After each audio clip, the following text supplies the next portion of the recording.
Hi, and welcome to Therapy Explained. My name is Denise Cantor. I'm the therapist of color for people of color and your very own mental health cheerleader.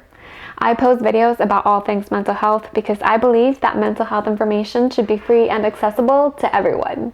If you agree and would like to help spread the word, make sure to share this video and subscribe. Every video also has its own cheat sheet, so make sure that you get yours by following me on Instagram at Talk Therapy. That's TOC Therapy, because after all, I am the therapist of color. Today's video is part of my relationship series.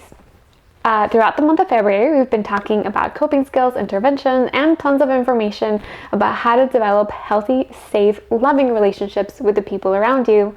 So if you haven't checked out those videos yet, make sure that you do. Today's video, however, is about boundaries. So let's get started. Before we jump into how to set boundaries, let's talk about what they are. So boundaries are limits. Limits that we set for ourselves and for the people around us to help us feel safe, both physically and emotionally in a relationship. Boundaries are also not stagnant. They can change depending on the person and on the situation.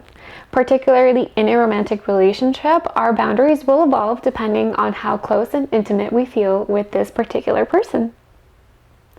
Boundaries, I know we tend to think of them as just hard no's, and they are. That's very healthy to have. But boundaries can also be a yes, but.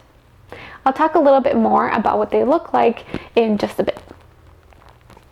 And of course, boundaries, I know we also tend to think of them as walls, but I like to think of them as bridges.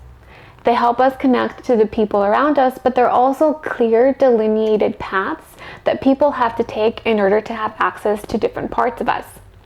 Depending on our relationship, some people might have more access to more of our bridges, and some people might have access to less of our bridges, depending on, again, the person and the situation.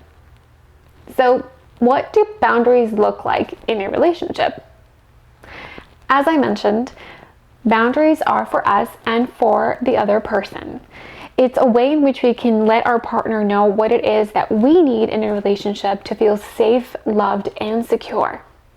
It helps our partner know what our needs are and how to make the relationship work for us. Conversely, boundaries can also help us learn how to meet our partner's need and know that we can be working together to make the relationship work for the both of us. This is why having healthy communication skills will help us with our boundaries, and knowing what our attachment style is also important, because that's how we know what our needs are. So if you haven't watched those videos where I cover that, make sure to watch them.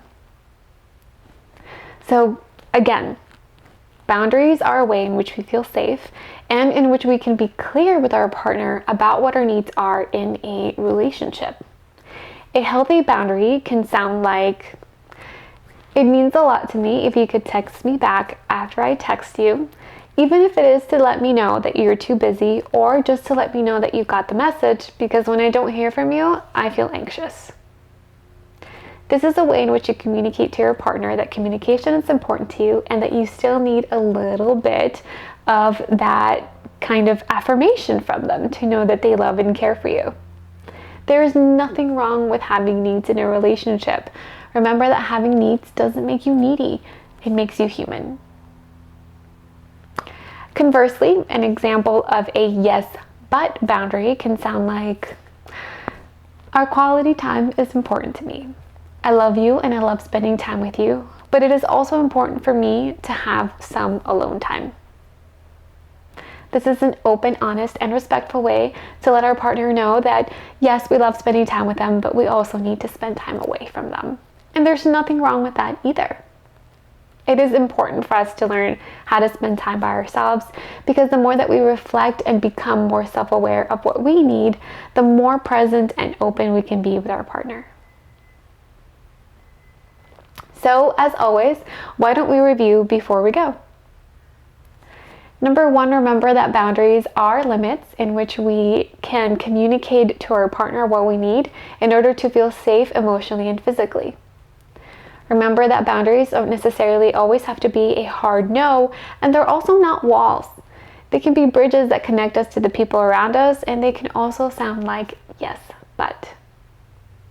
Touching back on that video about communication, remember that boundaries are, again, yes, a way that we let our partner know what our needs are, but there is also still room for some compromise.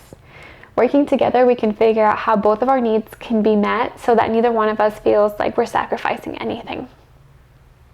Both you and your partner deserve to be in a relationship where you are loved, where you feel seen, where you feel safe, where you feel secure. Both of you deserve that. And in order to do that, you must let each other know what that is. I know that it can feel counterintuitive to set boundaries to build intimacy, but the truth is that, remember, if our partner doesn't know what our needs are, they can't meet them. The more that we set boundaries, the more that we feel comfortable setting boundaries, and the earlier on that we do it, we start to communicate to our partner that this relationship is an open and honest one. That neither one of us has to feel afraid or feel insecure about the relationship.